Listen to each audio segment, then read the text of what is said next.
Buffalo Grill est de retour, en salle, mais aussi sur Uber Eats et en vente à emporter. De quoi savourer le plaisir de nos ribs fondants, leur sauce barbecue et nos généreux burgers. Buffalo Grill, zone du Chêne Saint-Amand à Saint-Dizier et sur buffalogrill.fr.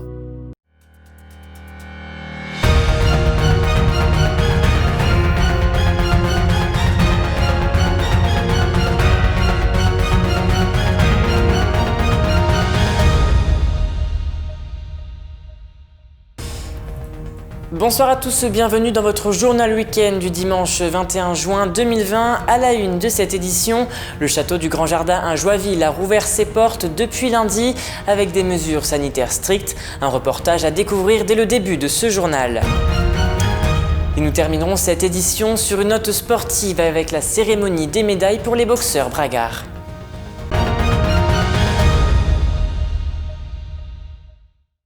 Le château du Grand Jardin à Joinville a rouvert ses portes après presque 3 mois de fermeture. Pendant le confinement, les jardiniers n'ont pas cessé de travailler afin d'entretenir les jardins durant cette période de fleurissement. Mais la crise du Covid-19 impose de nombreuses mesures sanitaires. Un reportage de Benjamin Vieilleville. Les transats habituellement installés dans le jardin romantique ont cédé leur place au gel hydroalcoolique aux entrées de chaque bâtiment. Cela fait maintenant une semaine que le château du Grand Jardin a rouvert ses portes avec des mesures sanitaires particulières. Un sens de circulation a été établi dans le bâtiment d'accueil. Aucun touriste ne se croisera ni à l'accueil pour l'entrée sur site, ni à l'espace boutique, ni à l'intérieur même du site du château du Grand Jardin.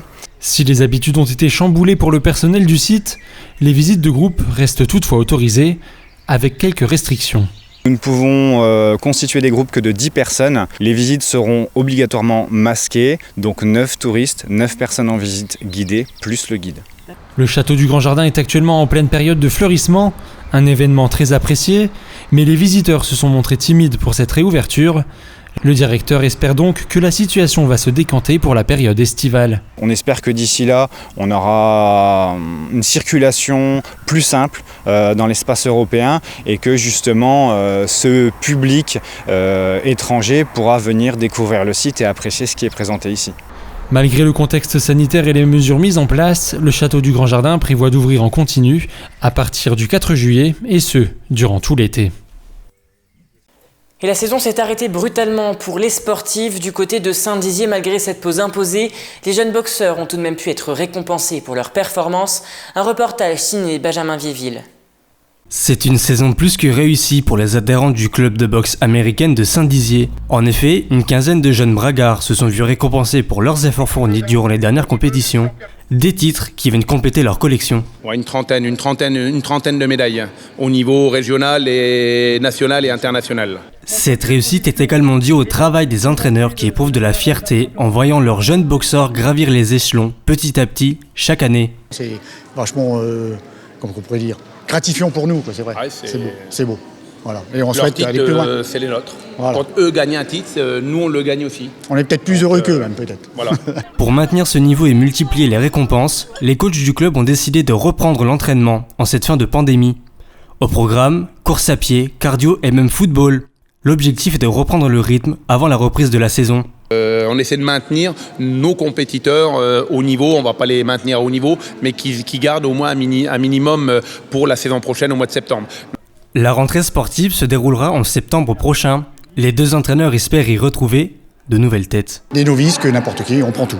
Il n'y a pas de souci. Même des femmes, il n'y a pas de problème. Voilà. On en a déjà pas mal. Le message est passé. Il ne reste plus qu'à enfiler les gants de boxe pour monter sur le ring. Et c'est la fin de ce journal, merci de l'avoir suivi. Avant de se quitter, sachez que dès mardi et ce jusque jeudi, vous avez rendez-vous avec les débats de l'entre-deux-tours sur Puissance Télévisions. Isa Lamorlette et Antoine Regnault accueilleront en plateau les candidats des villes de Vitry-le-François, Bar-le-Duc et Saint-Dizier. Tout de suite, la météo et n'oubliez pas l'information continue sur puissancetélévision.fr. Toute l'actualité qui vous concerne, à voir ou à revoir, dès maintenant sur puissancetélévision.fr et sur notre application mobile.